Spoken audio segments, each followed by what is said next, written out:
So looking at example 3, we need to find the solutions of the quadratic, and it says when it's not factorable. So first, if I were looking at this, if I were looking for factors of positive 3 that add together to be negative 6, well, both would have to be negative, and the only possibility would be negative 1 and negative 3, and negative 1 plus negative 3 is not negative 6. So I would have to jump to the conclusion that I can't factor this. So what I'm going to do is just say, well, I need to use a quadratic formula. So I'm going to identify a, b, and c. Well, there's 1x squared, so a is 1. And there's negative 6x, so b is negative 6. And the constant is 3, so c is 3. And then what I do is write down the quadratic formula.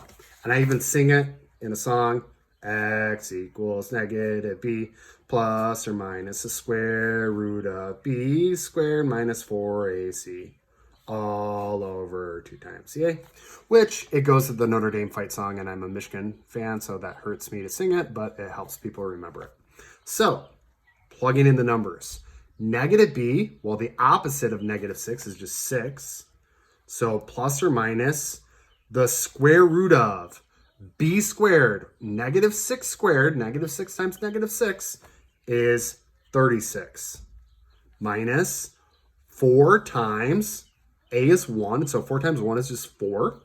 And then times c, well, that's 3. And then all over 2 times 1. So simplifying here, 36 minus 4 times 3. 4 times 3 is 12. So 36 minus 12 is 24.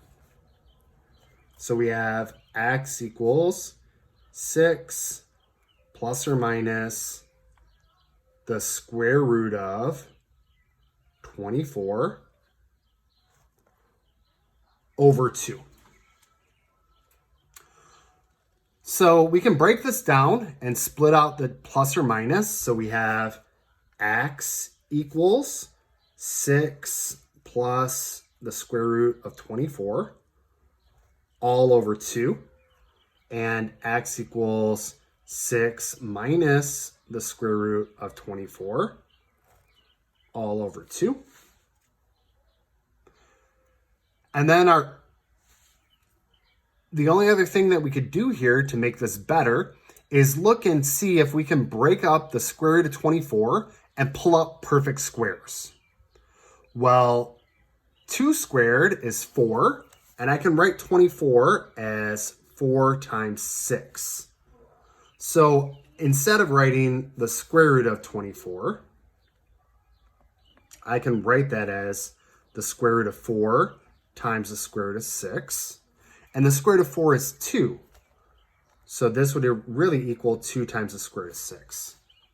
So if you look, I can simplify this further and put that as x equals 6 plus 2 times the square root of 6. And then all divided by 2.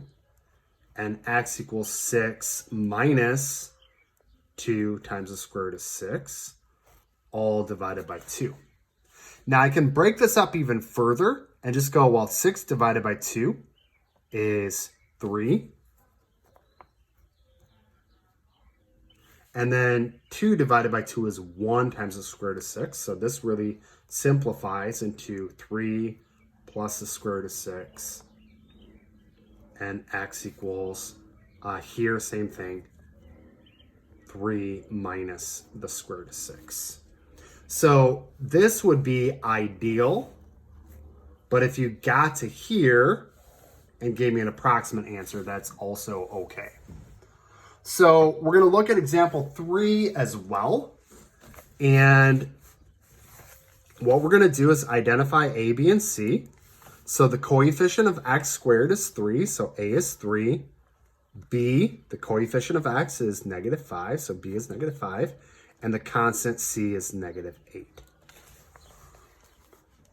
So now, I'm going to again write down that quadratic formula. X equals negative b plus or minus the square root of b squared minus 4ac all over 2 times ca. And then plug in my numbers. Well, negative b, the opposite of negative 5, is positive 5. So x equals 5 plus or minus the square root of, well, negative 5 squared, negative 5 times negative 5 is 25. Or just a word to the wise, if you substitute that in, if I do negative 5 squared, I have to use parentheses and go negative 5 squared to get positive 25. And then minus 4 times 3 times negative 8. And then all over 2 times 3. So here, I'm going to start simplifying. So x equals 5 plus or minus. And then I'm just going to put that in my calculator and go, all right, what is 25 minus 4 times 3 times, and then I got to put negative 8, not just minus 8. And I got 121. All over 2 times 3 is 6. Now, I know the square root of 121 is 11, but you might not. So you can just, I put that in your calculator and put the square root of 121 and get 11. So this is going to simplify into x equals 5 plus or minus 11 over 6. So you get x equals 5 plus 11 over 6. And then 5 plus 11 is 16 over 6. And then you can simplify that to be 8/3. Or if you want that as an improper fraction, that's 2 2/3. Or if you're decimal, 2.6 repeating. And then here for the other one, we go x equals 5 minus 11 over 6. And then 5 minus 11 gives us negative 6 in the numerator divided by 6. So we have x equals negative 1. So x is negative 2 2/3 and x equals negative 1. And that's our two answers.